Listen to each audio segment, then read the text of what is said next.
It is Tuesday morning and it's time for me to leave Osaka. So thank you to Rieko and Yoshi of the Mad Cat Hostel for having me here. Thank you to Maru and Kogo for being adorable cats. And let's go on to the next place.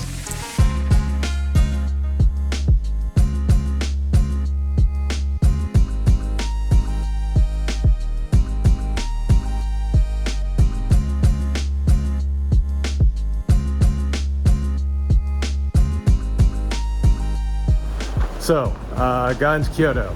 It was raining, it was gross. I stayed inside the station. I ate ramen. It was still raining and gross. I felt cold, I felt miserable. I decided to go to Asinto, have a bath. No footage of that, unsurprisingly. Steven, splice this in. Katapanya. There's a bread, like a bread pancake thing. There's a shop. It's an old couple, and they take the batter and they put it on the hot thing and they make the pancake, and the round one's good. The triangle one that still has raw, like uncooked dough in the middle, like it's all gooey and stuff, fantastic. I went to my new place I'm staying, video tomorrow. It's amazing looking. I went to dinner, went to Bantocho, found a really neat place. I watched sumo before that, and now I'm going home. I'll see you tomorrow. And welcome to the American side of the vlog. Welcome to Tuesday. I don't know what Chaz has been up to today, but I'm sure that he's been having a lot of fun. He's been shooting some really cool stuff, and I really appreciate him doing that and making the vlogs more exciting and more special, so thank you, Chaz. Over here, today has been overall a good day. I took a nap, I got some work done, but most importantly, we finished Moon. And if you don't know what Moon is, in 1997, a company formed named Love Delict. And Love Delict, their first game was Moon for the PlayStation 1, released exclusively in Japan. And Love Delict would produce 3 games before the studio disbanded and turned into some other studios, one of which was Punchline, which created Tulip. So Moon, in many ways, is kind of a spiritual predecessor to Tulip. And we finally finished it after about 2 months of playing it today.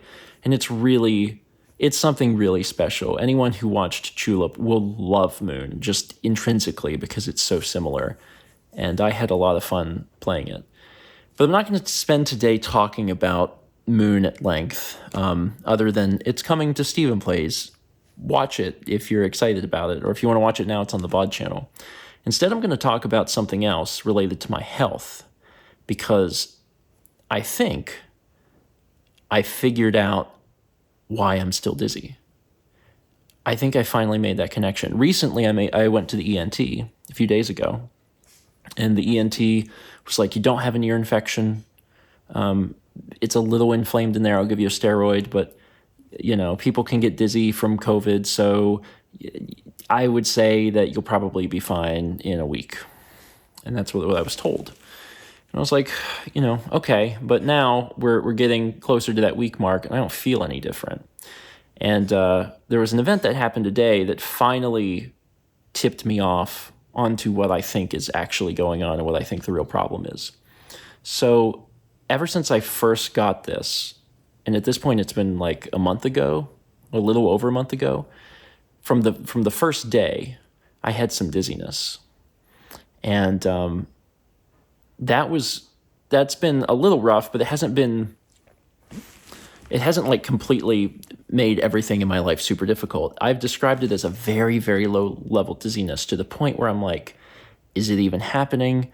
Is this a headache maybe? Like, how much is it bothering me? But, as someone who has had vertigo before and has dealt with dizziness, I'm like, no, the uneasiness of this is dizziness. This is what this is. And I've been dealing with that every day since. And at this point, my symptoms for the illness itself are gone. I don't have any illness. I've tested negative twice. I'm not even coughing at this point. I'm free of all my other symptoms. The only thing that has left me with is general exhaustion. Like if I'm trying to do exercises, I can't do very much at all, and I'm just like kaput.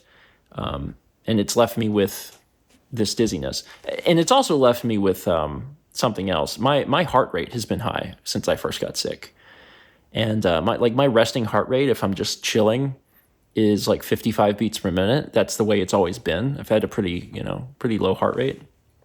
Not as low as like a runner's or something, but for me, that's pretty good. And my resting heart rate is now 90, and it has been for a few weeks, a month, or whatever. If I dare to climb the stairs, if I go upstairs to get into my office, my heart rate will be 110 or higher.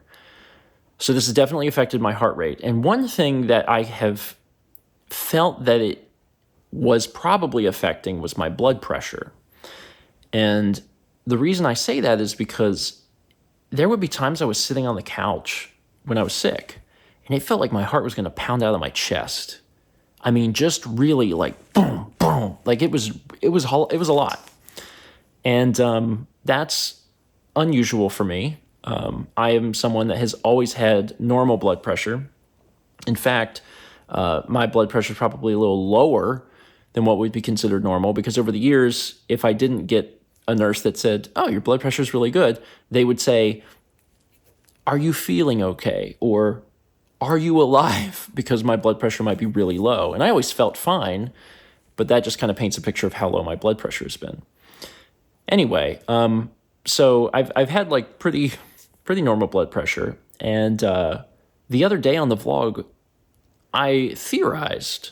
I was like, I don't know if some of this might be tied to blood pressure. I was like, but I'm curious if the dizziness could be tied to blood pressure. I'll have to look into it. So today, I had been resting a little bit. I was resting a little bit on the chase, and I had to get up and go to the bathroom. And I got up and I was going to the bathroom, and I felt again like that strong, like boom, boom, boom, really big pounding. And the world started to move, and I was starting to get like some serious dizziness, some serious what would feel like a little bit of vertigo. And I made my way into the bathroom, and I was standing in the bathroom, like leaned up against a wall, and I was like, what the heck? But I was thinking at the moment about like, it really feels like I'm having some high blood pressure. So then I looked into it, and high blood pressure can cause dizziness. That can be associated. And COVID can cause high blood pressure. It can just be something that shows up out of nowhere. And I don't remember what the percentage of it was. It's not like an overwhelming amount, but a sizable portion. 10 to 20% of or something of people can develop like high blood pressure from this. So I'm looking at all this and I'm like, I need to take my blood pressure. So I did, because we have one of those at-home cuffs. Mal needed it whenever she was going to do her most recent surgery. So I took my blood pressure, which has always been normal, and it's not normal anymore. I had 130/85, which is stage 1 hypertension. And seeing that, I mean, it's not the greatest thing to see, but it also like everything clicked, and I'm like, that's why I'm dizzy. That's what's going on. My blood pressure is high. I have never had high blood pressure, but I now have high blood pressure. And because I now have high blood pressure, it's high enough where it's causing me like this constant, very low level feeling of feeling uneasy. And if anything happens to raise my blood pressure, that's enough to make the dizziness worse. And that's when the room starts spinning. So, yeah, that made a lot of sense. And I thought back to when I was sick. I had mentioned that there was just a few moments where the vertigo like took over and like the world was spinning, right? And when I thought back to those moments, I was like, my blood pressure was high during that, because during those times was something that like I was getting worked up about, because I was either stressed or I was having a conversation that was rough, and I was trying to not be so stressed, but it was stressful. And those stressful things were raising my blood pressure. And now I get it. Like, I can't say definitively, like, I'm not a doctor, but that makes so much sense to me. It also means that, yeah, I can take these steroids, I can finish off these steroids, but I don't think that's going to help. And that's why I'm getting close to, it's been a week since I was at the ENT, and I don't feel any different. And I don't think I will. And that sucks. It can be a while before your body goes back to normal. Like, it can take months. So there is just a chance that I'm going to be dealing with this for months.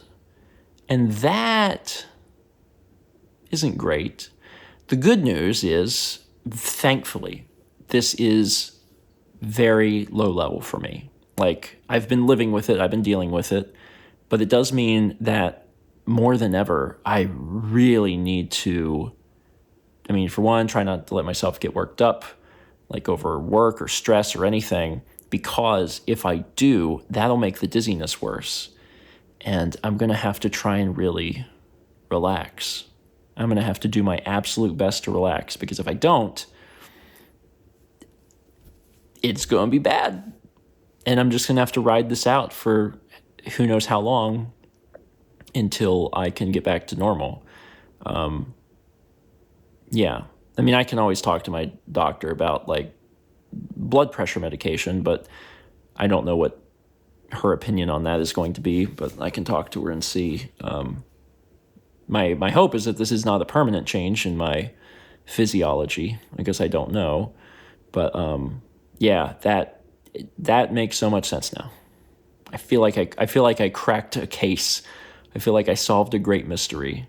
COVID can cause high blood pressure? Correct. High blood pressure can cause dizziness? Correct. All of the times where I had the room spinning vertigo spells was when my blood pressure was definitively higher? Yes. Yeah. Anyway. That's it.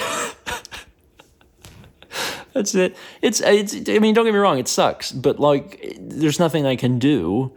I just have to do my best to try and figure things out and say, okay, this is what the information looks like. This is what I'm dealing with. And knowledge is power. So I am going to move forward from here on out with that assumption. That's going to be my assumption, is that this is a blood pressure problem, because my blood pressure has never been high, and it's high now. And go from there. It's not in, like, danger. For those that don't know about blood pressure, there's numbers that when you hit, it's like, you should go to a doctor now. I'm not there, but it's like, it shouldn't be this high, especially when my whole life it hasn't been. It's just kind of wild what this illness can do to your body. And I've been hearing about it for 4 years, right? And it can do a myriad of crazy things. And it seems like I'm getting some of those crazy things. And that is unfortunate. I think I'm going to start meditating, doing breathing exercises. I need to try and make sure I keep my stress as low as possible. And, like, don't get me wrong, over the last few years, I've been doing a pretty good job of that. Like, I've reduced my workload and changed things around, shifted things in my schedule to try and reduce my stress. And I've done well on that. But moving forward, I'm going to have to really make sure that I do, because this seems related, and that's bad. Thanks for watching. If you've had anything like this, let me know in the comments. I'm super curious. I'd love to hear your stories about, some long-lasting effects that you've had from this, or how long it lasted, etc. It sucks, but again, there's not a whole lot I can do other than acknowledge it and try to work around that knowledge. So we'll see how the next few weeks or months go, and I'll continue to report on how I'm feeling and how I'm doing. Thanks for watching. Let's meet back tomorrow, shall we?